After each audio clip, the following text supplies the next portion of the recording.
Welcome, everybody, to episode 8 of Applicant to Alumni. This is Joel Johnson, and we are going in a whole new direction today. Yes, we are. This is Mark, and today we're going to talk to two young men who are approaching graduation. So, this is the first Nice. time we've had two guests, so that's pretty special. We're breaking new ground here. So, gentlemen, let me ask you guys if you would just begin by introducing yourself and talk about where you're currently attending, what you're studying, and just give us that question everybody wants to know now. What is the next step for you in life?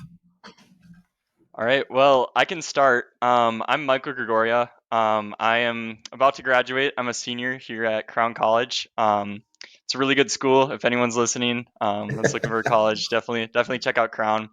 I'm a business major, so and then I'm actually got blessed enough to get a GA role here. So I'll be working a GA position in human resources and get my master's in business. So. Oh, very cool. All right, and then I'm Cole Anderson, also attending Crown College. My major is exercise science, and my minor is in Christian studies. And after graduation, I'm planning on a career in the exercise science field. So at the moment, it's personal training. And then also coach youth basketball as well. So, yeah. Oh, wow. That's awesome. So, Mark, we have something in common with these guys. They are podcast hosts as well. So, Yes. Guys, shameless plug time. Let's hear it. Please check us out on Spotify. It's called Skull Vikes with Cole and Mike. So we just talk a lot about Vikings football, just stuff about Minnesota culture and stuff. And we'll have a lot of just special guests, our friends and stuff. But yeah, we're both huge Vikings fans, and Nice. we're former roommates. We always like to talk about the Vikings. So cool. So for those who don't live in Minnesota, spell out the first word of the name of that podcast. Skol. So SKOL. Viking phrase. Okay, there we go. Yes. So, Mark, I was telling you this offline, but I hung out with these guys a couple weeks ago at an etiquette dinner, and Crown does this thing for seniors to go and learn the arts of eating at a formal dinner with if it's an interview or just something to do with work. And there was 6 or 7 of us at the table, and I found out I've been eating basically like a barbarian my whole life. I could have told you that. I know we've had meals together. Right. What was that phrase the lady taught us about how to eat soup? Do you guys remember something about a ship going out to sea or something? I believe it was. Does anybody remember? I believe it was, as the ship goes out to sea, I dip the spoon away from me. But that's right. Yep. There was some controversy if it was tip or dip. So that's right. But yes, that makes it great. Yeah, it was a lot of fun. I really enjoyed it. But yeah, for sure. I think that whole event was just interesting. Kind of like you were saying, Joel, I didn't realize my eating habits before, but I mean, it's important to be professional and be classy. So yeah, it was fun. Yeah. Cool. As we were sitting there, I thought of this podcast, and that was one of the things. I'm like, there's something with schools investing in their seniors to the future. And someday you guys are going to be at a meal and you're going to remember that, and you're going to have good feels about your school. So, Mark, you want to take us into our first question? Yeah. And before that, you guys will probably even be able to give tips to the people around the table, because it doesn't matter what stage you're in. When the salad comes and there's 19 pieces of silverware, everybody's a little nervous and they're trying to, which do I go first? So if you guys can lead the way in that, it's probably going to make a big splash. So that's exciting. Let's jump into some questions here. And Michael, I'll go ahead and start with you. We talk about from applicant to alumni, so we'll start with applicant. When you were thinking about attending college, were there things in the process of admissions that stood out to you? So something good, something bad, maybe something that happened that impacted you. But as you think back on that experience, is there something that you remember? Yeah, this was something that kind of made a difference in my decision-making process. Yeah, for sure. So when I was kind of looking for a school, I knew that I wanted to go to a Christian school. And I also wanted to go to a school where I felt like I could fit in with a good community. And I just remember like my first admissions tour, like Crown just felt like home. I just really liked my admissions counselor. And then I also got to connect. I also run track there, so I got to connect with some of my teammates, and they were just really open with me about their experience, and we just had a lot of fun that night. And really just it's cool too. Like Crown does these overnight visits, and kind of getting the experience of what it's like to actually live in a dorm room and live on a college campus just really stood out to me. And yeah, definitely got glad I got to go to Crown. But That's yeah, it awesome. was just So good did you experience. feel like the visit then? I mean, that was a big deal. Obviously, you got to be on campus, got to connect with some people, track team, and everything. Hmm. Yeah, for sure. That connection was a huge part of it.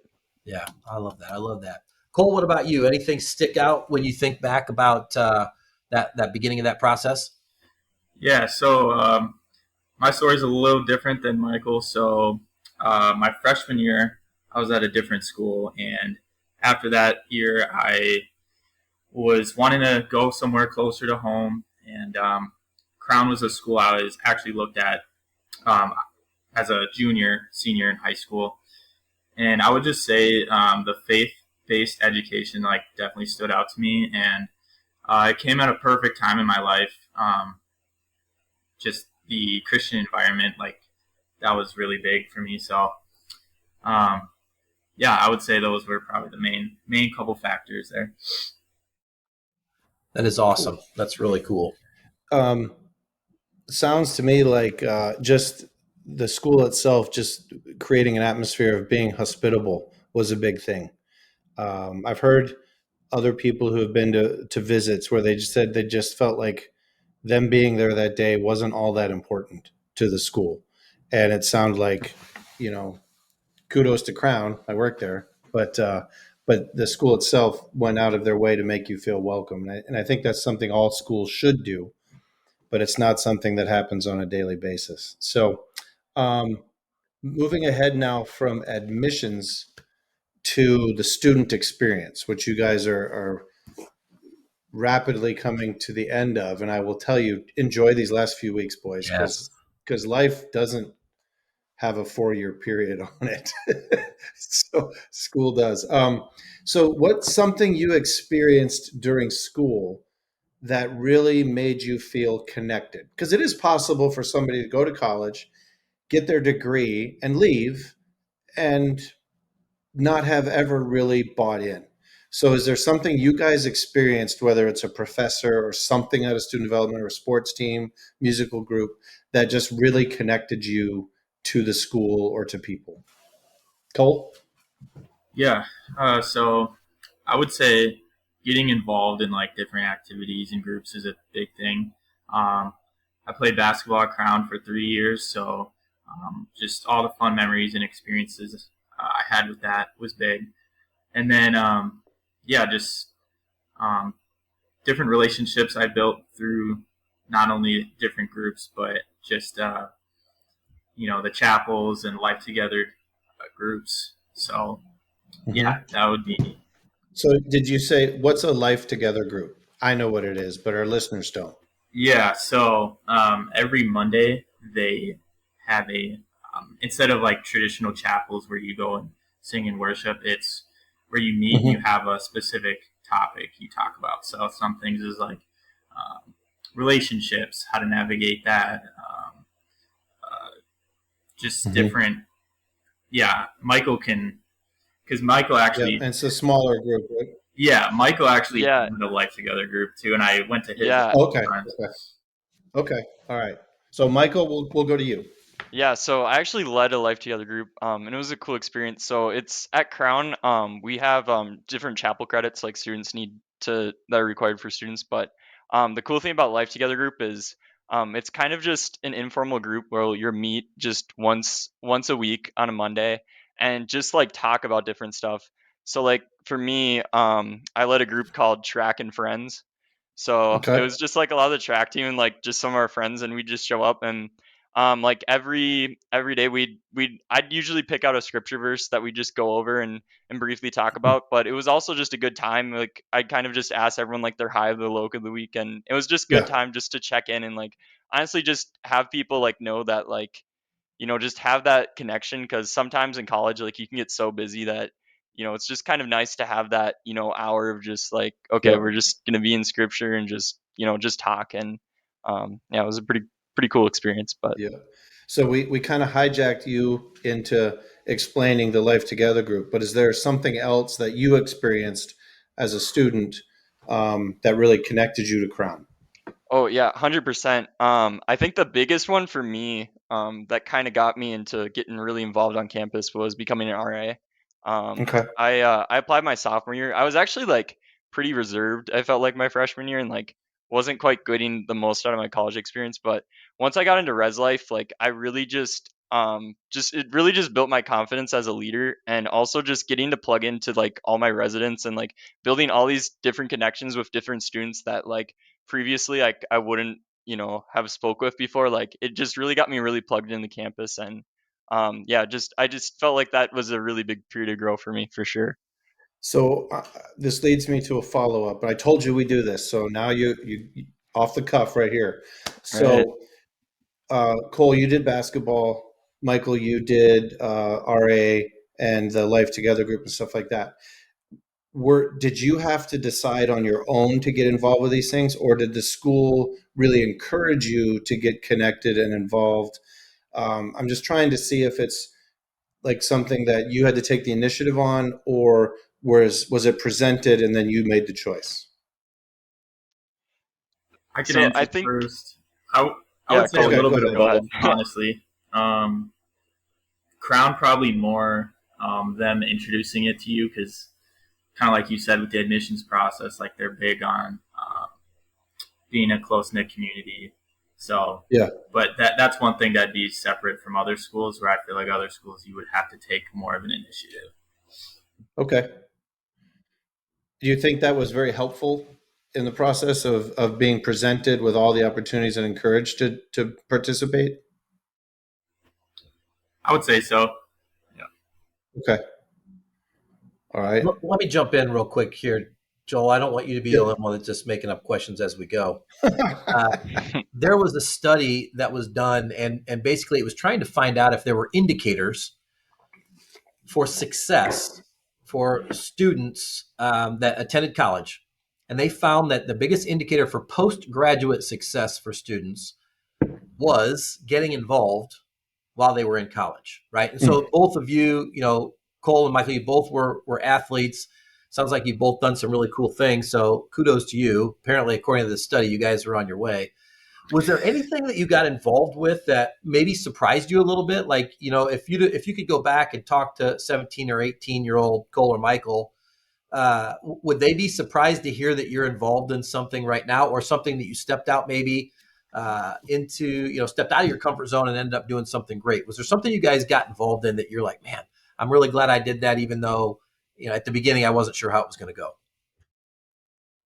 Yeah, I guess I can take this one. So, I've had just a lot of different cool experiences at Crown, and actually, my senior year, this year, I got the opportunity to be a student body president at the school, which is really cool. But I remember like growing up, like I was always just like terrified of like public speaking.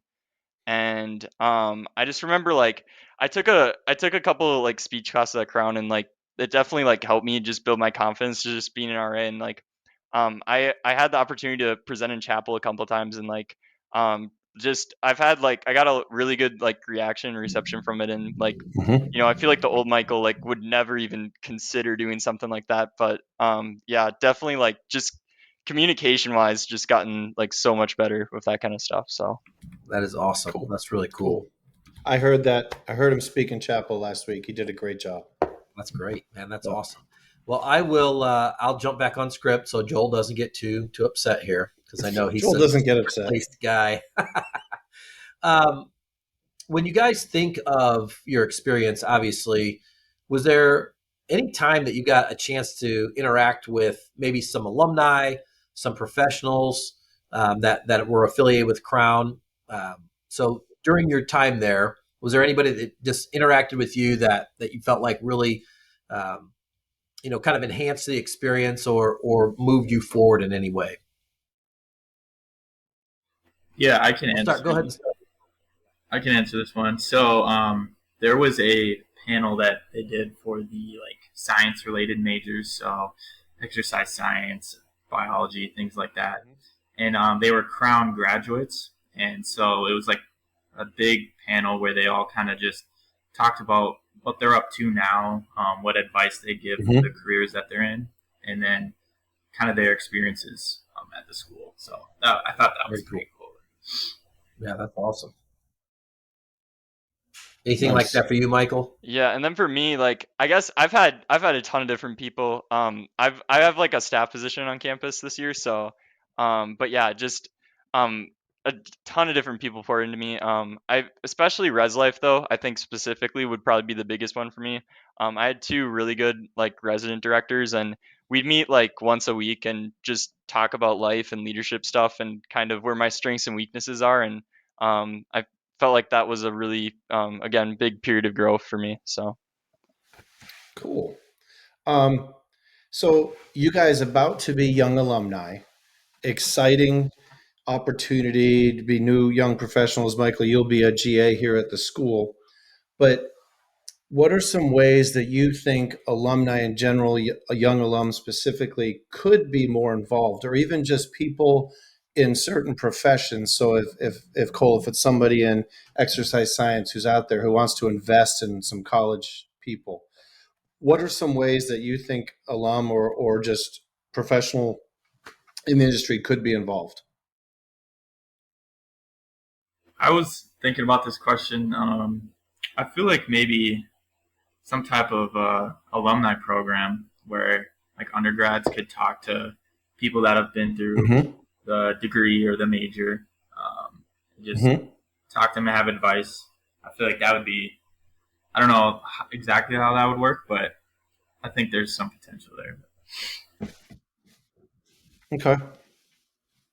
yeah, I think for me, I know we always have a chapel every year where we just have different businesses kind of in the local community that come out, and we have a lot of different alumni that will like come back to campus and just talk about like Hmm. what they're doing now, and even possibly like just hire some interns. And I think that's just a great way to give back to the Okay. school, is just coming back and yeah, just after school, just kind of showing where you've gone in your professional career and stuff. Yeah. So One of the things Mark and I have talked about is even having alumni involved in the enrollment process.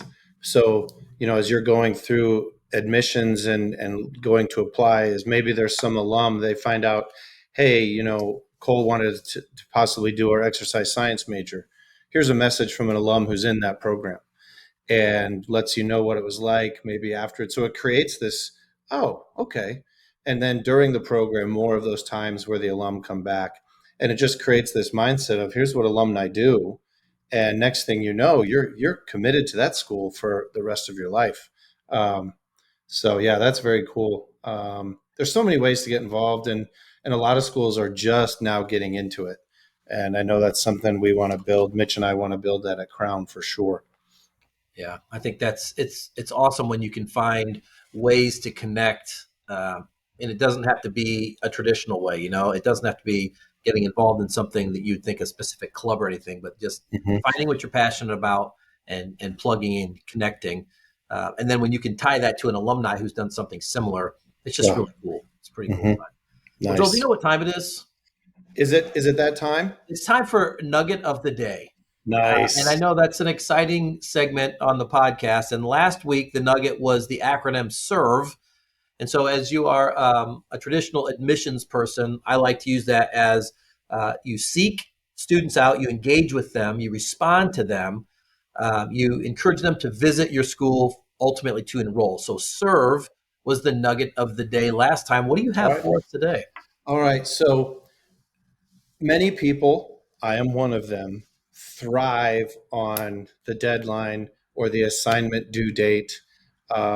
We had an assignment due last week, Tuesday night, and I was crushing it on Tuesday night. Um, but truth is, the phrase I like is preparation prevents desperation. And if you can prepare ahead of time and do the work and get it all ready to go, then when things do go a little crazy, you're not in total freak out desperation mode. So Right. even though I did a lot of the work for my assignment on Tuesday, I had done the prep work the whole week before. So my outline was done, all the coding for the thing was done, and all of that. So I was able to execute it at the last minute. if you're a procrastinator, which I am by nature, sometimes you can wait and do nothing until the last minute, and that's desperation. And you can have some success there, but you will not thrive there forever. No, and I think So you're an elite procrastinator because you do have a modicum of preparation, and so it's not just when you have a little bit of preparation and you're at that elite level of procrastinator. I mean, good things happen. The pressure, I want that good things happen. framed Yeah, in my office. I'll Elite work on that. procrastinator. I will work So on that. hey, Cole, Michael, thank you guys so much for joining us today. Yeah, You've been great. It's been great having you guys on here. We really appreciate you sharing with us about your experiences, and we appreciate everybody out there listening. And we Check hope, out their podcast. oh man, check out their podcast. Check out this podcast. If you're listening to it now, just listen to it again because I'm sure there's something you missed. And we just want you to remember, we're here to help students build this journey that lasts a lifetime. Thanks, everyone. Bye, everybody.